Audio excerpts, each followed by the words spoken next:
This is the second part and second day of a ride that Billy Oliver and I went on in February of 2024. The first day, which was covered in another video, we rode our bikes from Sour Lake to Austin. He was on his KTM 890 and I was on the Tenere. We left Austin around 9:45. It was about 59 degrees, beautiful day. Here we are going up Mount Manel Road.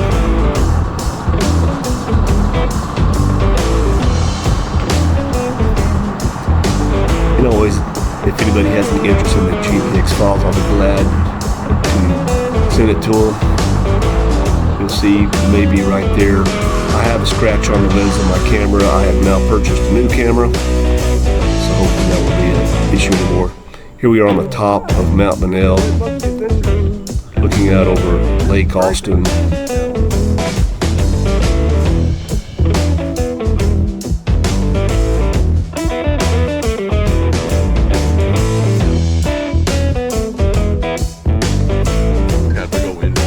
I put in a few maps here just to give you a general idea of where we were traveling. After we left Mount Manel, we meandered through basically west side of Austin, found our way to Redbud Trail and the Tom Miller Dam. We're technically crossing the Colorado River, which is Lake Austin. Drove up into the Westlake Hills, then to Bee Cave Road. We're headed west here. Found 3238, which is a ranch road, or maybe it's a farmer market. Crumley Ranch Road. We were headed towards Hamilton Pool, but we turned off on the Crumley Ranch Road before we got to Hamilton Pool. Just was going to explore some areas that I had never been on. We found our way to Fitzhugh Road. We took this all the way here in a minute to the Pedernales Falls State Park.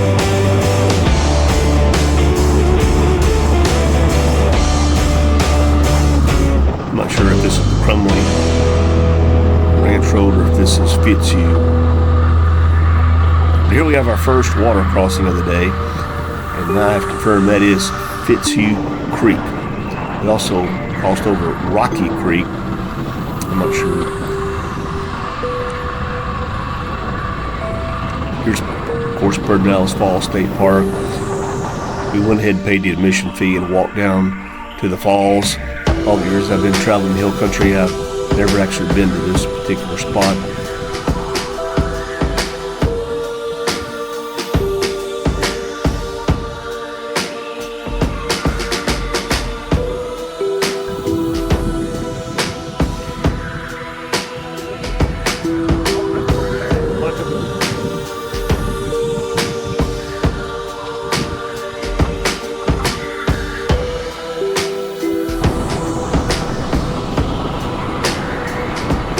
Anyway, we went west here, came out Johnson City. There's another map, shows the route from Johnson City up to Round Mountain, then cross country all the way to Junction.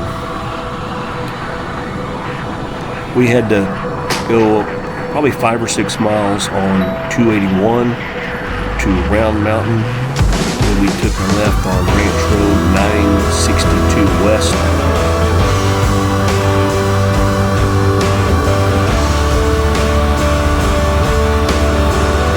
Going southwest, County Road 310, which was gravel, to County Road 308 and then 315.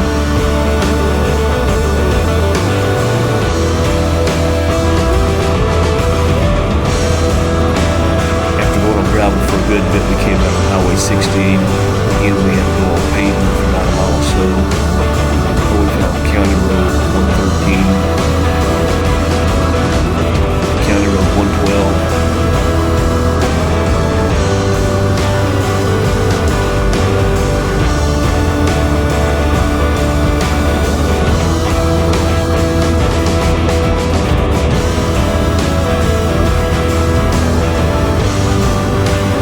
Here we come to our our second water crossing of the day. This was Sandy Creek. Again, this is kind of a 310. We are actually in Llano County now.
I think this is actually County Road 308. You can see the surface changed. It's red, mostly sand, but it's nice hard pack.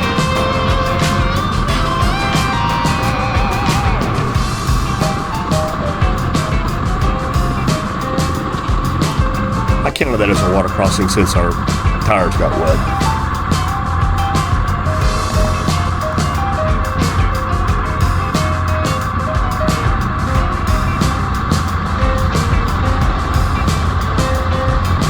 Came to our fourth water crossing of the day. This was Sandy Creek again. At one point we're riding along here and we saw a sign that said road closed ahead at Sandy Creek. Well, we did not stop or turn around. We went on through. Quite frankly, that particular crossing, which may have been that one right there, wasn't any worse than any of the other ones that we did. Well, except for the James River crossing, which we'll come to.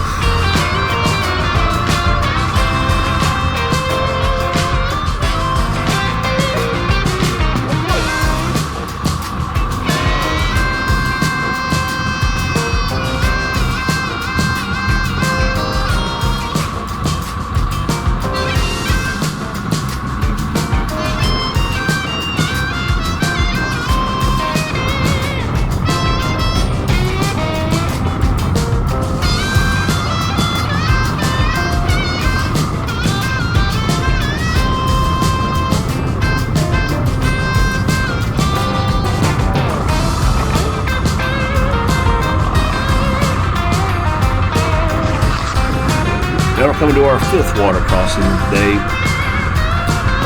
Again, I'm not real sure which creek this was.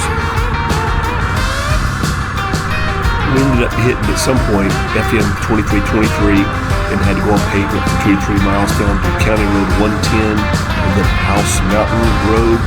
This may have been House Mountain Creek. That ain't nothing. What's that right there?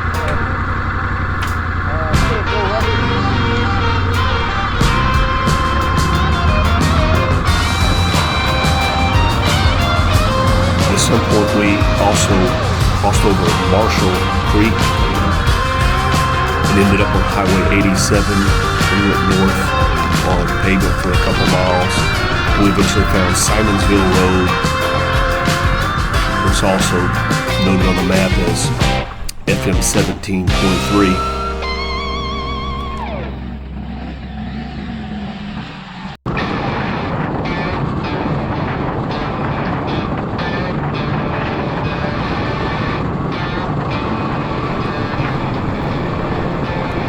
Coming up on our sixth water crossing.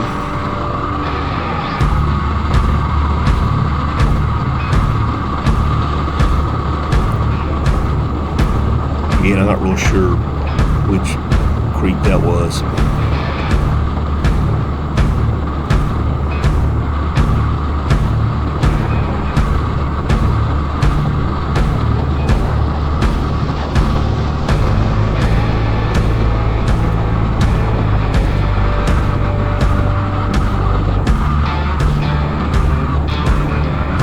another technical water crossing since tires did get wet. That was number 7.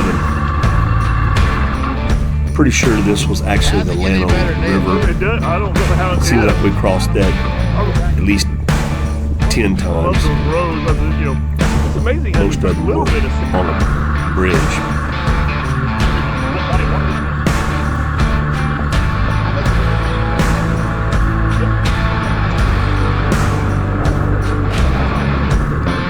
Here we come up to our 8th water crossing since we left Austin.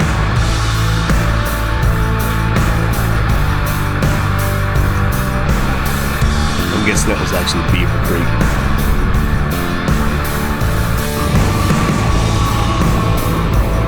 Or maybe Hickory Creek. We crossed that one also at some point.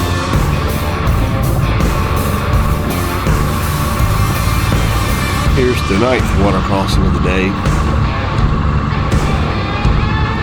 And again, I'm pretty sure that's actually the Llano River.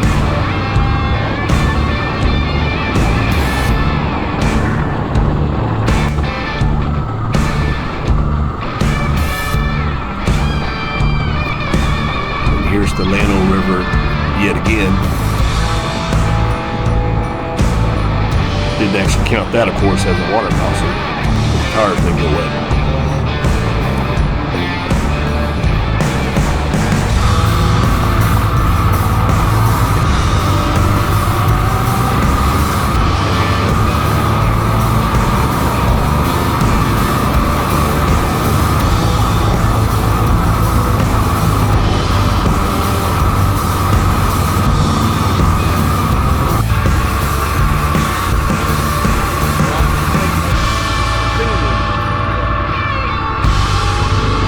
Now this didn't count as a water crossing, but you could see where if it had rained, if this could be a pretty sketchy water crossing, pretty neat area. Stop and take a couple pictures.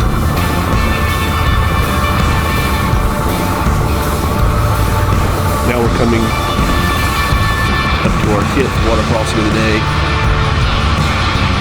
The infamous James River crossing. Now I parked the bike and just tried to scope it out. I ended up riding over there over my left shoulder around the ways to see if there was a easier looking stretch. There's a map that shows where this was. Anyway, Billy decided to go for it. Now, I had crossed this several years back with some guys, Gordon Miller, Mitch Templeton, and Larry Simmons, who were coming from another direction. Billy gets out there and his rear tire started to slide. So he stopped.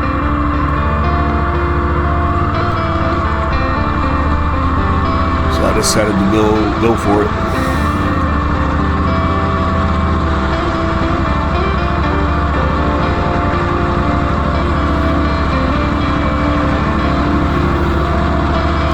If you've ever been through crossings like that, if you hit some of that rock covered with algae, it can get really slippery. Dan Kaywood told me it's called slimestone, and that's an appropriate name. It's actually better to get over in the deeper water. There are actually more loose rocks there. But anyway, I made it through without going down. Really made it through without going down. It was awesome.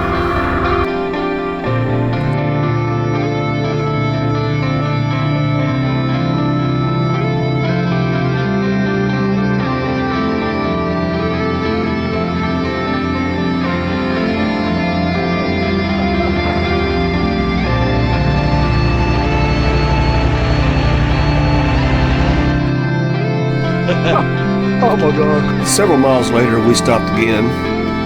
Billy thought it'd be a good idea to finally empty out his boot.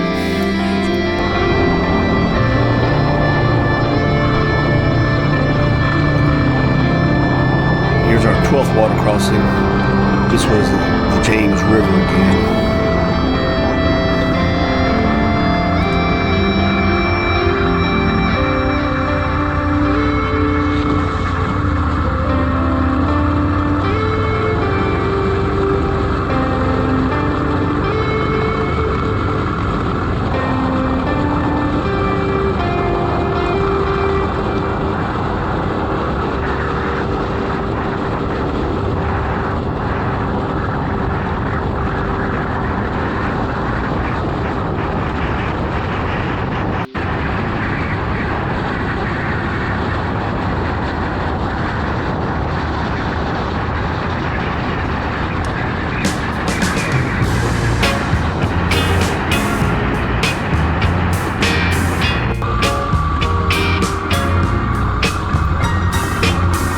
Coming up to our 13th final water crossing of the day. I think this was actually the James River, or maybe the Little Devil River, something like that.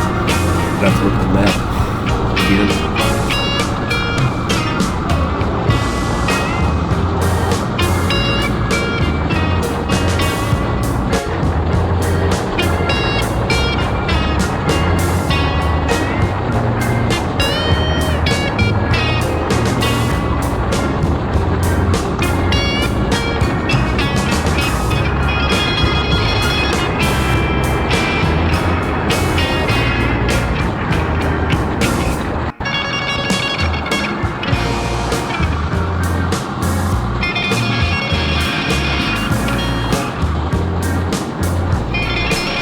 At this point, I'm pretty sure we were actually in Kimball County. It was probably 4:30ish, and I was running somewhat low on fuel.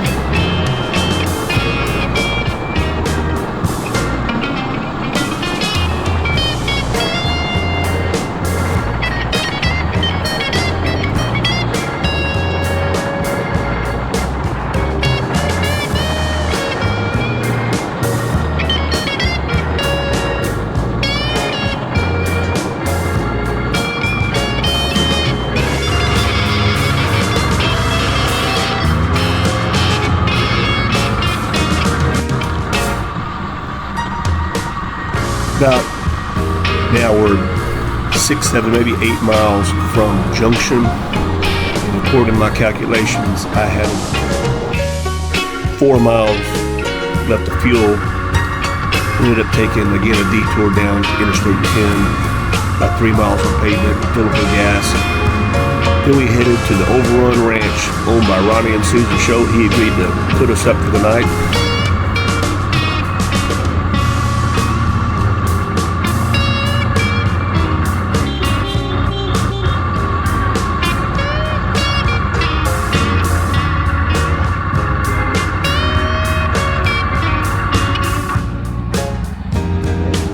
Save my trip. Save. Don't even know. We got a storm.